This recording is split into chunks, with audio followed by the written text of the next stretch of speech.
Hey guys, welcome back. We got some new letters. What we got? 하나님, 나를 도와주세요. Also from Park Sang-gun. And 부처님, 도대체 제가 뭘 어떻게 해야 되죠? something from Chang Yong-min. They're connected. But let's do Li Wen next. Li Wen and Alicia? Interesting.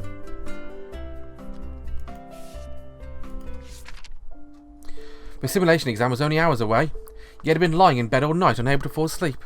Every time I closed my eyes, I could see the sketch Mr. Wen had drawn for me earlier. It was so beautiful. I thought I should go to school earlier and try to find him a trash can. I got out of bed, walked across the living room, and grabbed a box of chocolate milk that Rocky had paid me. The moon seemed especially round tonight. I leaned on a railing of the balcony, watching the moon and drinking the milk. Mr. Wen's place was to my right. The light was still on. Ever since I'd learned that Mr. Wen lived next door, I would often, involuntarily, wander onto a balcony and watch the view outside. However, I'd never seen him out here even once. The curtain was always closed behind the glass door of Mr. Wen's living room. I couldn't see anything inside except to tell where the lights were on or off. It's almost 1 AM, but the lights were still on. I don't think he could be up so late, despite his lights usually being on when I'd gone to bed in the past. What was he doing this hour? It couldn't be because of what happened earlier today, could it? It had only been a joke. Suppose I should go and apologise tomorrow? I suddenly hear a muffled sound. I noticed the curtain moved slightly and I saw a head appear about my glass door. Mr. Wen's hand. Murder? Shut up. What was I thinking? I immediately called for an ambulance while I was knocked on his door. Nobody responded. No one answered the phone in the manager's office either. Heard that people could pass away for many reasons, but the best opportunity for first aid lasted the first 5 minutes. Might be too late for when I waited for the ambulance to arrive. I grabbed a rope at the balcony and tied one end around my waist. Tied the other end to a railing. Finally, I climbed the railing and stood on top of it, shaking. Mr. Wen's balcony was approximately 1.5 metres away. My own record long jump was 1.72 metres, if I remember correctly. Ha! I should be alright then. 1, 2, 3, jump! I slipped him and tossed him on the ground earlier. Damn it! I was so close to reaching the other side. I was hanging between the third and fourth floors. The rope tightened around my waist. The planking was strong enough to hold me, but I could still make it. Held onto the rope for dear life, carefully untied a knot and jumped on the balcony of the third floor. However, no one seemed to be at home. It took 20 minutes for paramedics to get me off the third floor balcony. By then it was already too late for Mr. Wen. I watched helplessly as they carried him onto the ambulance. He looked like he was only taking a nap. I suddenly had a feeling of deja vu of the day I lost my father. No.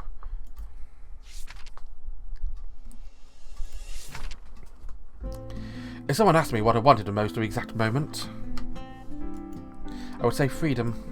As the thing I wanted the second most, I would say death. 2 months ago, a short skinny man had brought me from a human trafficking auction house and brought me back to his mansion.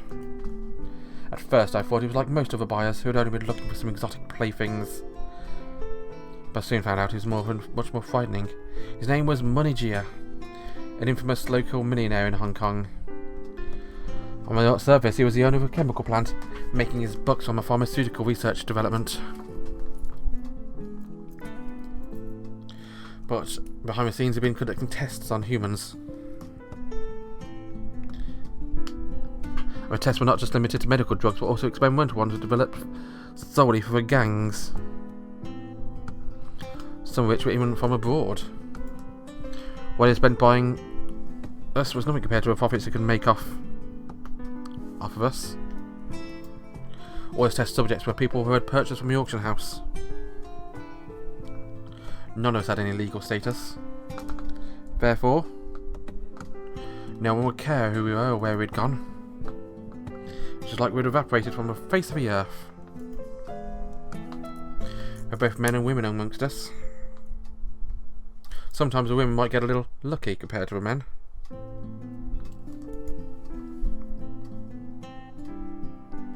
The girls are willing to become a concubine. They would be spared the fate of trying with more dangerous drugs. Rose had been one of her concubines. She still died though. I heard she'd OD'd. After her death, her body was taken away like everyone else's before her. She just disappeared without a trace. I'd rather die from poison than become another of those. But people who made the same choice as I were all locked inside a dungeon. We had our hands tied and feet to bedposts. Where limbs spread out unnaturally. Everyone had been tied down in a separate room. However, the air ducts in the room were all connected. The air filled with a smell of rotten flesh and death. Every few minutes I could hear horrifying screams coming in the distance. I endured a fever the last couple of days. Heard them saying the drug they'd been giving me was defective. If my fever didn't come down, I would die. To make sure they could extract as much profit out of me as they could, I signed a new doctor. Been checking up on me every day. This doctor seemed more bookish. Might be a good man. In my haze, I tried to talk to him. He never responded. So I kept talking to myself. I was setting up my IV drip. The doctor hung a bottle of medicine on a makeshift pole. When his phone rang, I walked away outside and half closed the door. His medicine kit was near my pillow. There were 2 bottles in the corner of the kit. One with sleeping pills, one with poison. The doctor was still answering the phone outside. The day had finally come. If I could just grab that bottle, I could carry out a plan in my mind for a long time. The rope was loose. I grabbed a pipe firmly. I wiggled my left hand out with a loosened rope and reached for the kit. I grabbed a bottle close to my left hand with sleeping pills. Twisted the cap off my left hand and poured the entire bottle into my mouth. Ah, it was so painful. Then lifted a pipe, smashed it down into my own head. I could finally end this life in hell. Carlos, I'm sorry. Alicia can't take care of you anymore. Goodbye forever, Carlos. I don't know how long had passed. I was so surprised when I woke up. I had an oxygen mask on my face and IV tubes into my arms. Some familiar guards and doctors were standing next to a bed. I tied my hands and feet to the bedposts. The air was still filled with that rotten smell. I closed my eyes in desperation. Heavenly Father, what have I done wrong?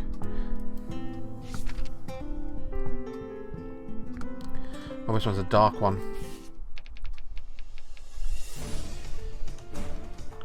So these 2 can't... There.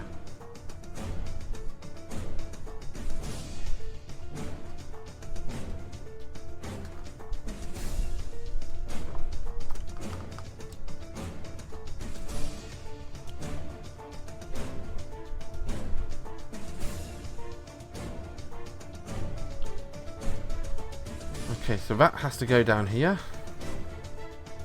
They can go there. This one can go anywhere. Look after here.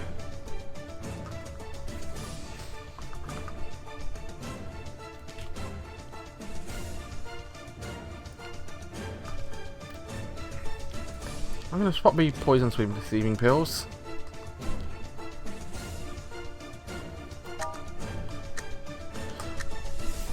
I'm going to move the pipe to that side. I wiggled my left hand out, loosened out, and reach for the kit. Grabbed a bottle with my left hand. It was almost the size of half my palm and needed to hide it somewhere. The doctor came back from his phone call. I was still lying on my bed, all spread out with my eyes closed. When he checked my forehead, I was winced. Seeing my strange reaction, he carefully examined the medical kit and noticed the missing bottle. There was no other furniture in the room except for the bed I was lying in. Soon he found my bottle under my pillow. Once I had the bottle back, he didn't seem too interested in giving me a hard time for it. As if nothing happened. My life in hell continued. The wind was strong at night. He held onto a pipe and climbed up to Mr. Wen's balcony. He had fallen into the ground in his living room. I could barely feel his pulses. He wasn't breathing. I mean, he ran through everything I'd learned about CPR in my head. Both my hands together, placed on his chest and begun pressing. 1, 2, 3. I used as much strength as I could where he pressed. Everything wasn't too weak to save his life. After 30 presses, he showed no signs of waking up, and he still wasn't breathing. Lifted his chin up, starting doing mouth to mouth. 2 sets of mouth to mouth, followed by 30 presses in his chest. And I kept repeating the routine. Mr. Wen's forehead was covered in tiny drops of sweat. His wet hair was stuck to the corner of his eyes. Why won't you wake up? Time kept passing and it had been over 5 minutes. But I wouldn't stop. Hope was like a flickering light on a single candle. I couldn't tell when it would suddenly go out. My tears and sweat were mixing together and falling on Mr. Wen's shirt, drop after drop, making it sweat. A rough hand grabbed my wrist. Mr. Wen's eyes opened slowly. I didn't know why I cried. Must have looked horrible, my ugly crying face. A few minutes later, the paramedic finally arrived. They asked what kind of first aid I'd given him. I suddenly realised what I'd done and I couldn't get a word out. I just did that with Mr. Wen.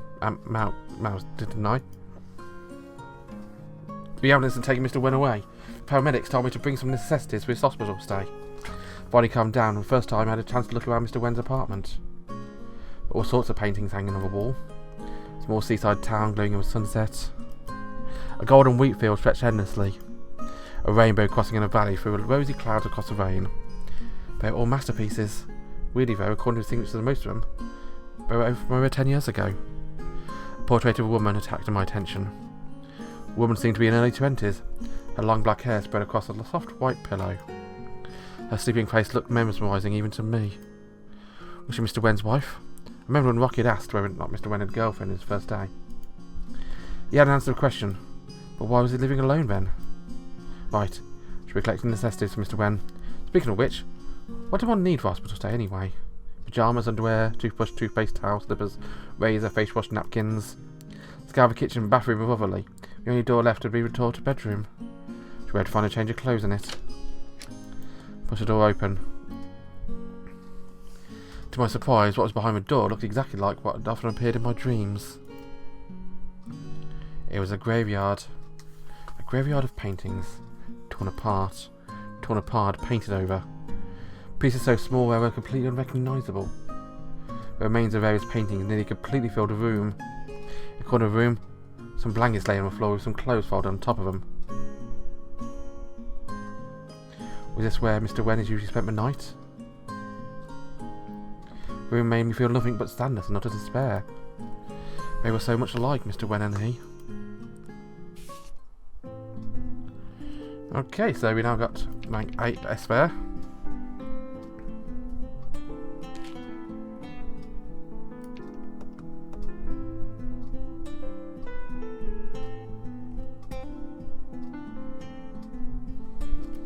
Let's try that.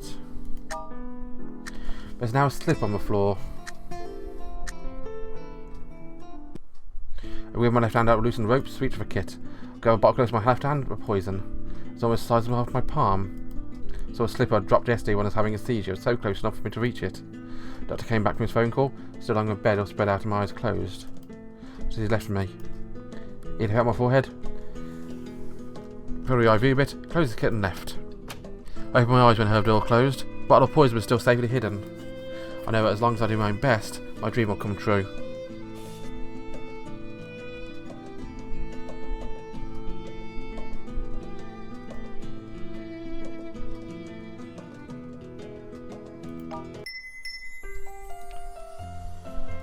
Interesting.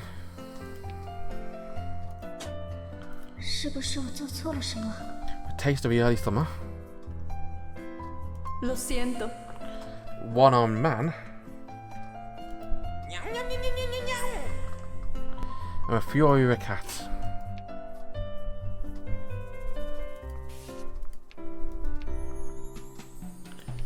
We've got Brett one there with him. Those two would go together. That's a possibility.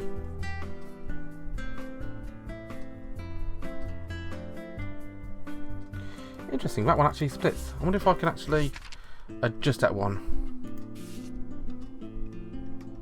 What if I swap that one round? If I get a different thing.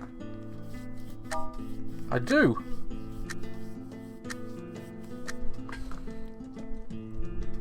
I wiggle my left hand over loosen ropes. Go a bottle close to my left hand with sleeping pills. Hit it in the slipper. Still lying in bed. So he left with me. Found my forehead with hand filled with IV bits. Left my left eyes with the door closed. Bottle of sleeping pills was still safely hidden on the side of the slipper. And as long as I do my best, my dream will come true. An S rank, different S rank apparently.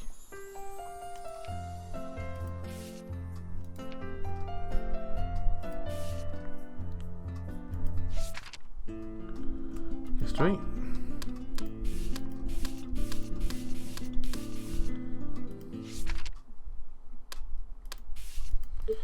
One of those is going to be a pipe falling down and loose rope, whatever. Yeah, that's going to be an interesting one. So what we got next? We've got these two, that's a possibility. This one. And those two. That's got to leave somewhere else as well though.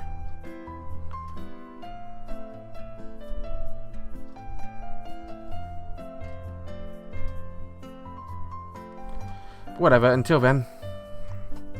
Thanks for watching, guys. Have a wonderful day. Bye-bye.